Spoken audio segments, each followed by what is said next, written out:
It's not just the heat we're tracking, but the potential. Let's get over to meteorologist Danny Beckstrom, because Danny, it's not just the heat we're tracking, but the potential threat of storms as well. That's right, flooding. Let's get over to meteorologist Danny Beckstrom, because Danny, it's not just the heat we're tracking, but the potential threat of storms as well. That's right, flooding downpours on the way for tonight. We're also seeing a new air quality alert issued, and the National Hurricane Center starting to issue advisories on a big rainmaker for the state of Florida this weekend. There is a lot going on in the weather department and a lot of new information over the past hour. I want to start first with the heat index. That's the main message for the first half of your Friday before our attention turns to the storms on the way.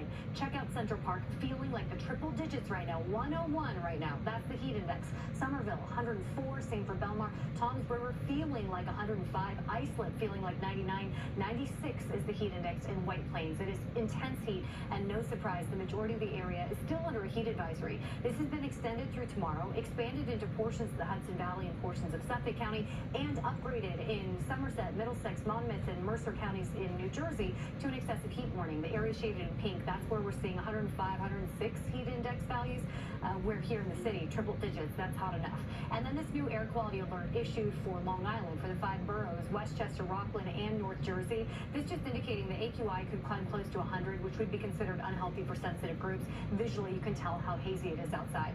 Then we got to talk rain. There's a little rain on radar right now. We have this area of heavy rain between Poughkeepsie and Beacon. This is shifting east into southern Dutchess County, parts of Putnam County as well, and then Westchester near Newcastle getting some rain. That's the appetizer to this main event. This is what's sliding our direction tonight, and it will bring the potential for strong to severe thunderstorms. Our primary concern being a flood threat this evening. We'll dry out overnight into tomorrow morning. Another very hot, humid day ahead tomorrow. Second half of your Saturday, bringing back the threat for flooding downpours.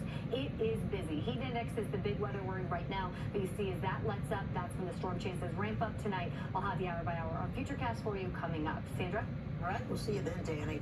Now to that developing story on Rockaway Beach. Lifeguards rescued a swimmer in distress last night after beaches had closed. That rescue coming just days after New York City announced it would keep some lifeguards on duty for 2 extra hours when the city's heat emergency plan was activated. That decision already saving lives. Eyewitness News reporter Anthony Carlo live at Rockaway Beach. Anthony?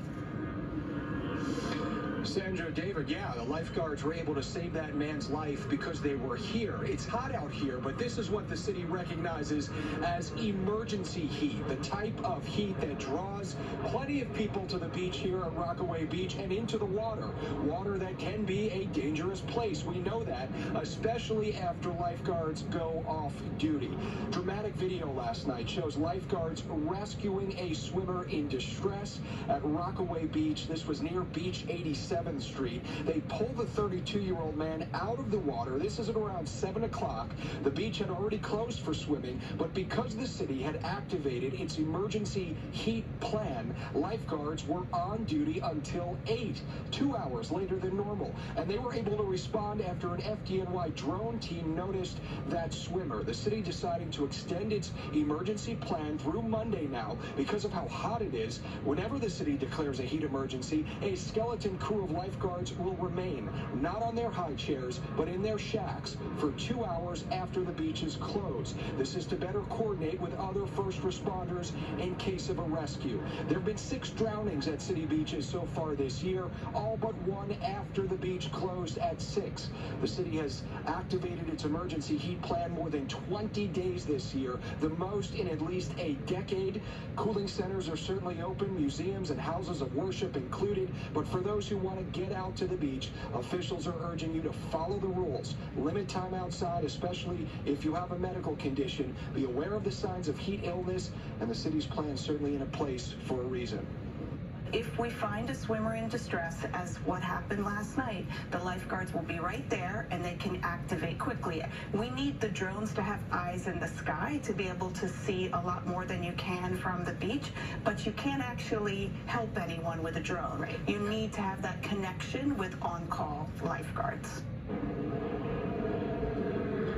All right, so we want to bring it back to a live look here at Rockaway Beach. Of course, plenty of people. You're looking at a lifeguard right now sitting up on that high chair. That's where we usually see them until 6 o'clock at night when they go off duty. It's important to note, even though this emergency plan means that lifeguards will remain in their shacks on duty for an additional 2 hours, they will not be up on those chairs. Swimming is still prohibited after 6 p.m. and, of course, is of great risk if you decide to go in the water without a lifeguard on that chair, so certainly do not do that.